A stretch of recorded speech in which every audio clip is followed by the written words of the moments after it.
থেকে জোরে একটু আঙ্গুলটা উঠায় দেখাবেন 5 আর 3 কত হয়? সবাই বলেন, জোরে হলো না? এই 8টা কাজ কি নিয়ে যেতে পারবেন ইনশাআল্লাহ? দেখি এবার একটু হাতগুলো নামান। 1 নম্বরে নবীর উম্মত যারা দায়িত্ব নিয়ে বসলাম, ওয়া আনিহকুম বাইনাহুম বিমা আনজালাল্লাহ।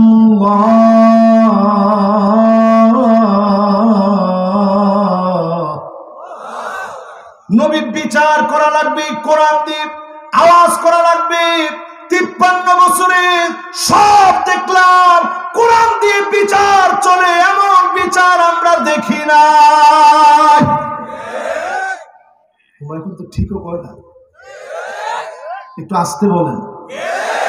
53 বছরে সব দেখলাম, কোরআন দিয়ে বিচার হয়েছে দেখছি। 2 নম্বরে আল্লাহ বলেন, ওয়ালা তাত্তাবি আহওয়াহুম,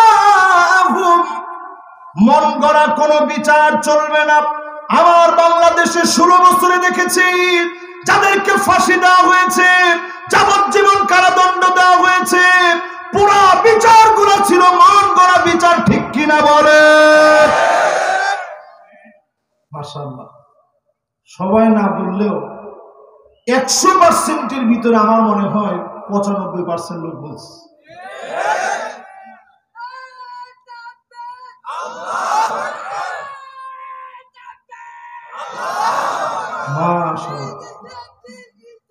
মাশাআল্লাহ মাশাআল্লাহ, আল্লাহ কবুল মঞ্জুর করুক, পড়ে না আমিন। দেখেন ওনার যতটুকু সাধ্য আছে, সাধ্যটা দিয়ে কিন্তু উনি দিন ইসলাম বলে চিৎকার করছে। এখন যদি আমরা বলতে পারি যে মন গড়া বিচারের দিকে জীবনে আর কোনোদিন যাব না, নিয়ত করতে পারি এখান থেকে উঠতে দেরি হবে, মালাকুল মউত যদি চলে আসে, হাদিস বলছে মানে বাররাত কাদামাহু ফি সাবিলিল্লাহ, আল্লাহর দ্বীন প্রতিষ্ঠার জন্য যারা বের হয়েছে, পায়ের ভিতরে ধুলা লাগিয়েছে, হারামাহুল্লাহু আলাইহিন নার, তাদের জন্য জাহান্নামের আগুন হারাম হয়ে যাবে। জোরে কোন আল্লাহ। আর যদি আমরা নিয়ত করতে পারি জীবনে যতদিন বাঁচব আর কোনদিন মন গড়া বিচারের দিকে যাব না, কোরআনের বিচারের দিকে আসবেন, অবশ্যই যিনি কবুল করে নেবেন তিনি কে? তাহলে 1 নম্বরে বলেন বিচার লাগবে কি দিয়ে? 2 নম্বর, মন গড়া বিচার হবে না। আমাদের দেশে বিচারপতি মানিক্কা, কয়দিন আগে তারে আল্লাহ কি সুন্দর একবারে নিষ্পাপ বানায় কলা পাতার মধ্যে শোয়াই দিচ্ছে। তো কলা পাতার মধ্যে যখন শুয়ে রয়েছে, ওইখান থেকে তারে ধইরা তার গলাটার মধ্যে গামছা লাগায় টানতাছে, আর জিজ্ঞাসা তুই মানিক্কা না? হে, চিন্তা করছে আমি যদি বলতে যাই বিচারপতি মানিক আমি, তাহলে আমার যে টান গলার মধ্যে ফরতাছে এটার ওজনটা আমার বাড়বে। এই জন্য সহজভাবে উত্তর দিছে, হ আমি মানিক্কা। জোরে কোন হ্যাঁ কি? আরে কথা বলে হ্যাঁ কি? আপনার ভিডিওটা দেখে স্পষ্ট সে বলছে, হ আমি মানিক্কা। এর নাম মন গড়া বিচার। আহা, হুজুরদেরকে কিছু হলেই তারা চ্যালেঞ্জ দিত, আইন আলিফ বা তাসাকে আমরা কম পড়ছি, এরা আমাদেরকে চ্যালেঞ্জ দেয়। আরেকটা চ্যালেঞ্জ দিছে, সারা দিন বলছে আসেন বাহাস হবে, হুজুরদের সাথে উনি বাহাস করবে, হুজুরদের সাথে। পরের দিন ওই দিন রাত্রেবেলায় শুনি সারাদিন যিনি বলছে বাহাস বাহাস, রাত্রেবেলায় শুনি নায়িকার সাথে তার কল রেকর্ড ফাঁস। পরে খাইছে বাস, সব পট্ট শেষ। পরে শুনি ফ্যান ভাঙ্গে তার মাথার উপরে বসছে। বিশ্বাস করেন, আমিও মাঝে মাঝে বাসায় গিয়ে যখন শুই, ফ্যানের দিকে তাকায় চিন্তা করি যে আল্লাহ তার কথাটা আজকে কইছি, না জানি রাগ করে ফ্যান আমার উপরে পড়ে। এই জন্য সব মন গড়া বিচার বাদ দেন, এগুলো মানব জীবনের কোনোদিন কোনো সমাধান দিতে পারে না। 3 নম্বরে আল্লাহ রাব্বুল আলামিন বলেন, ওয়াহদারুহুম আন ইয়াফতিনুকা আন বা'দি মা আনজালাল্লাহু ইলাইক। নবী সতর্ক থাকা লাগবে, কাফেররা যেন কিছু ঢুকায় দিতে না পারে। আল্লাহ পাক 1500 বছর আগে বলে দিলেন, উম্মতে মুহাম্মাদি তোমাদেরকেও সতর্ক থাকা লাগবে, এলজিবিটি কেউ যেন ঢুকতে না পারে, ট্রান্সজেন্ডার যেন ঢুকতে না পারে, সমকামিতার বীজ বাষ্প, পরকীয়ার বীজ বাষ্প যেন ঢুকতে না পারে। ঠিক কিনা বলে? এখন আপনি তাকায় দেখেন আমাদের দেশের সিদ্ধান্ত কি হবে। আটলান্টিকের ওপার থেকে অনেক সিদ্ধান্ত আসে। আজ পরিষ্কার মাহফিল থেকে বলি, আটলান্টিকের ওপারের কোন সিদ্ধান্তে আমরা চলতে চাই না।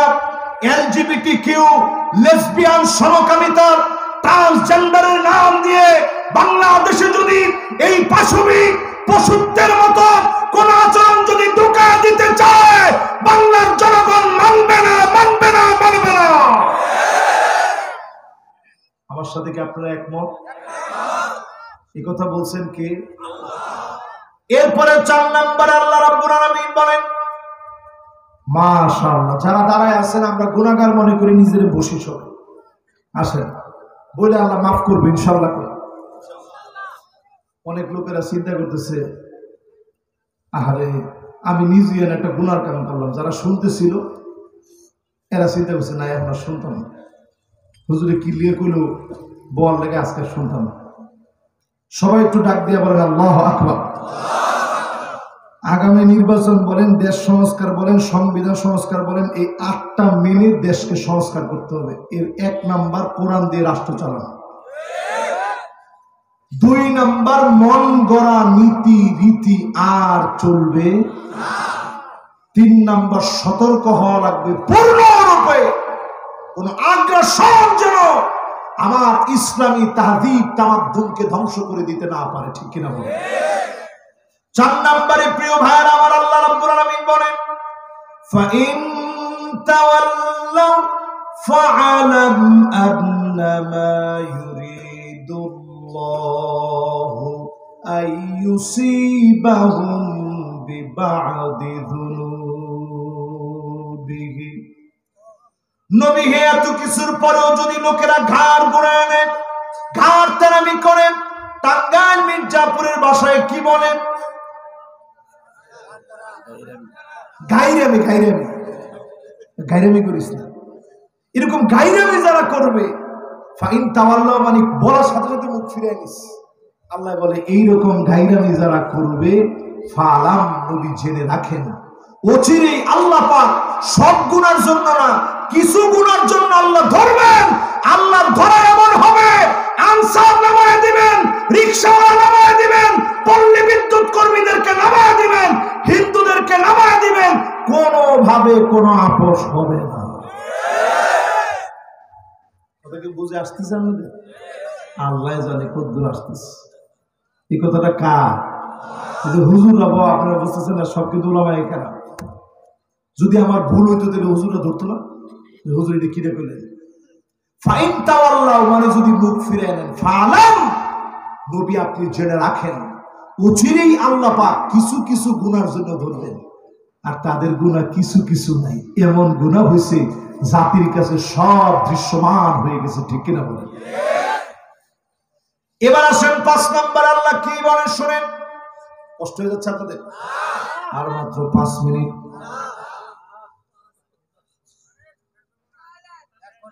মাশাআল্লাহ, মাদ্রাসার ছাত্ররা সবাই চিন্তা করতেছে যে হুজুর উঠে যেতেছে, মানে আমরা যদি না উঠি উপায় নেই। মাদ্রাসা ছাত্রদের নির্দিষ্ট টাইমের বেশি থাকার সুযোগ নেই, এই জন্য আমরা আর অল্প কিছুক্ষণ, এই তো শেষ, 4টা শেষ হয়েছে, এবার কয় নম্বর? 5 নম্বর আল্লাহ রাব্বুল আলামিন বলেন, ওয়া ইন্না কাসীরাম মিনান নাসি লাফাসিকুন।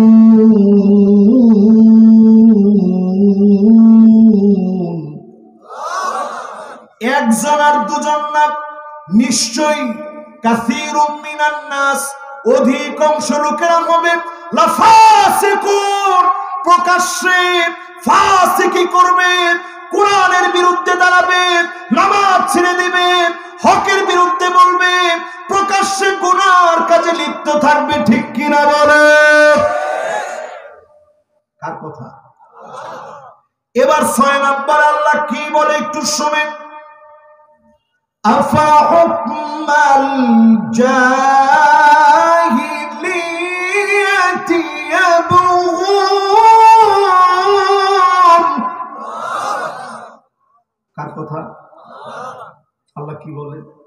আল্লাহ বলেন, নবী এত কিছুর পরেও লোকেরা কি জাহিলিয়াতের দিকে চলে যাবে? জাহিলিয়াতের দিকে চলে যাওয়া মানে কি? এখনো সাত দোকানে কিছু লোক দেখবেন বসে বসে বলে, আগে ভালো ছিল, জিনিসের যে দাম, রাস্তাঘাটের যে জাম, জিনিসের যে দাম, রাস্তাঘাটের যে দাম, আরে দেশের ভিতরে নিরাপত্তা নাই, সব ডাকাত চোখ দিয়ে ভরে গেছে, আগেই ভালো ছিল। এই সবগুলা জাহেলিয়াতের দিকে দৌড়াচ্ছে, ঠিক কিনা বলে? আজ আপনার আমার দায়িত্ব হলো এই জাহিলিয়াতের অন্ধকার দূরীভূত করা, প্রত্যেকে নিজে দাওয়াতি কাজ করা, মানুষগুলোকে নামাজের দিকে নিয়ে আসা, দিন বুঝানো। প্রথমেই নামাজের দাওয়াত দেন।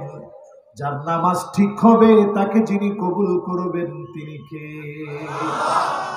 7 নম্বরে আল্লাহ রাব্বুল আলামিন বলেন, ওয়ামান আহসানু মিনাল্লাহি হুকমা।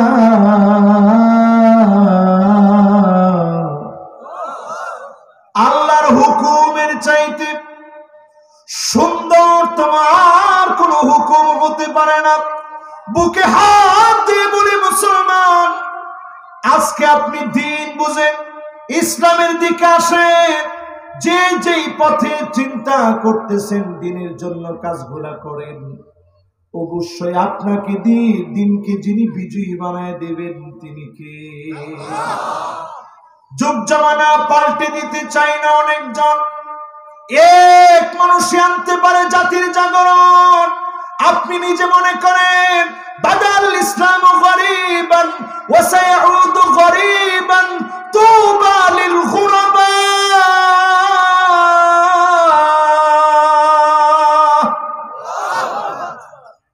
সবারে দিয়ে আল্লাহ দিনের বিজয় করেন, ব্যতিক্রম কিছু মানুষকে দিয়ে আল্লাহ দিন বিজয় করে। জোরে করে আল্লাহু আকবার। এই যে আজকে একজন যুবক এখান থেকে তাকবীর দিছে, দেখেন সাধারণ যুবক কিন্তু তাকবীর দিয়ে উঠছে। দিন কিন্তু আল্লাহ সবারে দিয়ে বিজয় করে না, এরকম ব্যতিক্রমদেরকে দিয়ে দিনটা বিজয়ী হবে। জোরে করে আল্লাহু আকবার। এরপরে 8 নম্বর আল্লাহ রাব্বুল আলামিন বলেন, লিকাওমি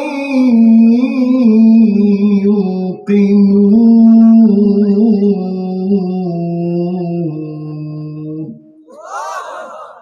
সবাই দিন বুঝবে না, প্রবল বিশ্বাসী যারা হবে তারাই কেবল দিন বুঝবে। প্রবল বিশ্বাসী একজন সাহাবীর উদাহরণ নেন। আব্দুল্লাহ রাদিয়াল্লাহু তাআলা আনহু উহুদের প্রান্তে শহীদ হয়ে গেছে, জীবনটা আল্লাহর রাহে কুরবানি করে দিয়েছে। আমরা এই জীবনে কত কিছু পেয়েছি, কিছু নিতে পারে নাই, সব দিয়ে গেছে। উহুদের প্রান্তে শহীদ হয়ে আল্লাহ পাক আব্দুল্লাহকে ডাকছে, আব্দুল্লাহ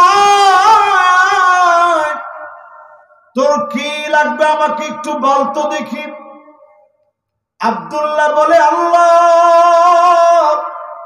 জীবন তো দিয়েছেন একটা, এই একটা জীবন আপনার রাহে কুরবানি করেছি।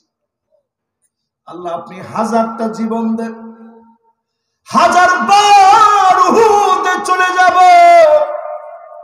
1000 বার শহীদ হব, 1000 বার আপনার সঙ্গে কথা বলবো। বলেন আল্লাহু আকবার। আল্লাহর এত খুশি লাগছে, আল্লাহ বলছে, আব্দুল্লাহ কদ কাদাল আমর, সিদ্ধান্ত চূড়ান্ত হয়ে গেছে, দুনিয়ায় তো আর যাওয়া যাবে না, তুমি আমার কাছে বড় দামি, বড় সম্মানিত। জোরে করে আল্লাহ। নবীজির কাছে আল্লাহ জানাইলেন, ও নবী আব্দুল্লাহর সঙ্গে আমি কথা বলেছি। আব্দুল্লাহ তো আবার আসতে চায়, আবার শহীদ হতে চায়, হাজারটা জীবন চায়, হাজারবার কোরবানি করবে। সঙ্গে সঙ্গে আমি জানাই দিয়েছি ফয়সালা চূড়ান্ত হয়ে গেছে, আর কোনদিনের জন্য যাওয়া যাবে না। তুমি আল্লাহর কাছে বড় সম্মানিত। আল্লাহর নবী আব্দুল্লাহ ছেলেকে ডাকলেন, যাবেন, ও যাবেন, কি লাগবে একটু বলো, আমি নবী তোমার জন্য কিছু করতে চাই। তোমার আব্বা চলে গেছে, জীবনটা ইসলামের জন্য দিয়ে গেছে। জাবের বলে, ওগো নবী, আব্বা চলে যাওয়ার সময় কিছুই রেখে যেতে পারে নাই, অনেকজন পাওনাদার আছে, প্রতিদিন ঘরে এসে কষ্ট দেয়, নানা রকম কথা বলে। আল্লাহর নবী বললেন, আব্দুল্লাহ সন্তান যাবে, ঘরের মধ্যে কি আছে? নবী কিছু খেজুর ছাড়া কিছুই নাই। আল্লাহর নবী বলেন, যাও যাও, খেজুর গুলো আনো, পাওনাদারদেরকে ডাকো। নবীজি নিজ হাতে খেজুর গুলো ওজন করলেন, তুমি কত পাবে, তুমি কত পাবে, তুমি কত পাবে। একজন একজন করে সব পাওনাদারদেরকে বিদায় করে দিলেন। সামান্য খেজুরে এত বরকত হয়েছে, সব পাওনাদার শেষ হয়ে গেছে, নবীর বের বরকতি খেজুর এখনো আছে। আল্লাহর নবী বললেন, যাবে, বরকতি খেজুর গুলো তুমি তোমার ঘরে নিয়ে যাও। প্রিয় ভাইরা আমার, এই দিন এত সহজে আসে না। আমি কত সুন্দর পোশাক পরে এখানে আজকে আসছি, নামাজের সময় কত সুন্দর সুন্দর পোশাক পরি, বয়ানের সময় সুন্দর পোশাক পরি। এই দিন এত সোজা আসে না। একদিনের ভিতরে 3 বেলা নবীজি রুটি খাইছে, এরকম কোন হিস্ট্রি নাই। এক বেলা খাইলে আরেক বেলায় খায় না।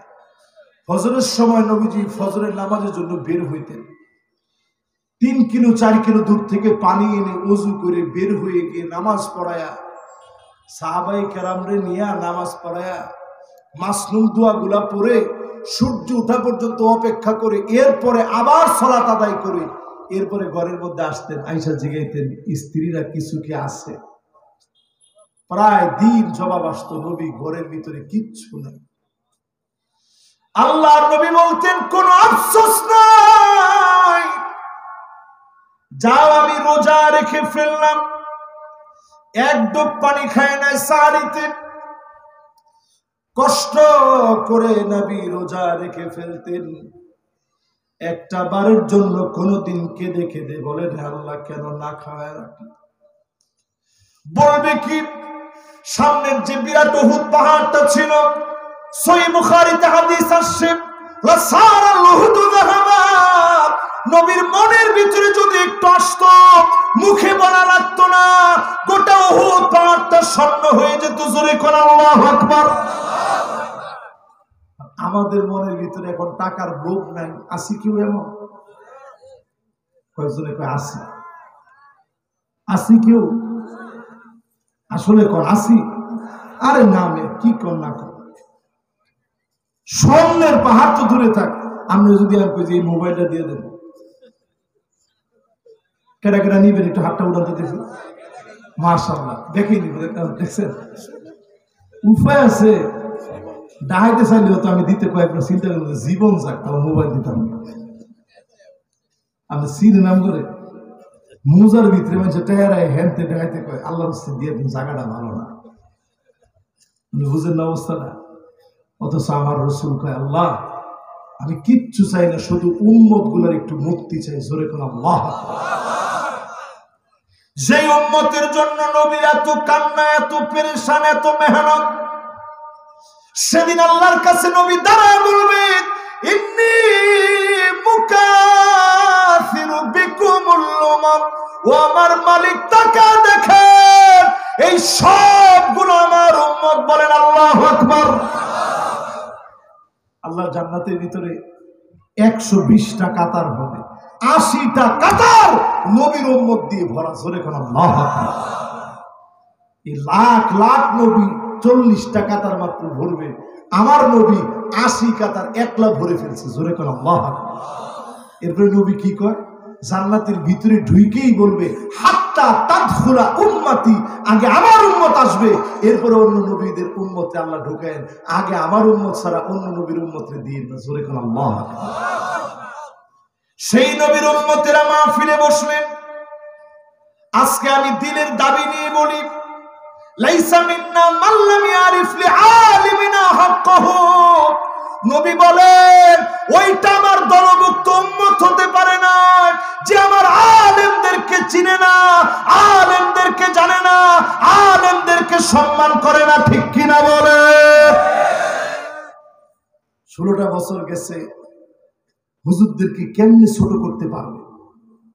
কিছু হলে মৌলবাদ, কিছু হলে জঙ্গি। শাপলা চত্বরে এতগুলো মানুষ শহীদ করে দেওয়ার পরে পরের দিন দাঁত কেলায় সংসদে বলতেছে হুজুররা অভিনয় করছে, রং মাইকা শুয়েছে। আহারে, কি জবাব দিবেন আপনার আল্লাহর কাছে? এক একজন যুবকের চেহারার দিকে তাকায় দেখেন। আমি তখন মিশরে ছিলাম, পড়াশোনা করি। আল জাজিরা যখন, আল্লাহর কসম, আমি যখন সংবাদটা দেখতেছি, আল্লাহু আকবার, এক একজন তালেবুল ইলম এইভাবে শুয়ে আছে, মনে হচ্ছে মাত্র ঘুমাইতেছে। সবার ঠিকই চেহারার ভিতরে জান্নাতি হাসি। এই রক্তগুলো এই মাটিতে কথা বলবে। আল্লাহর নবীর উম্মতের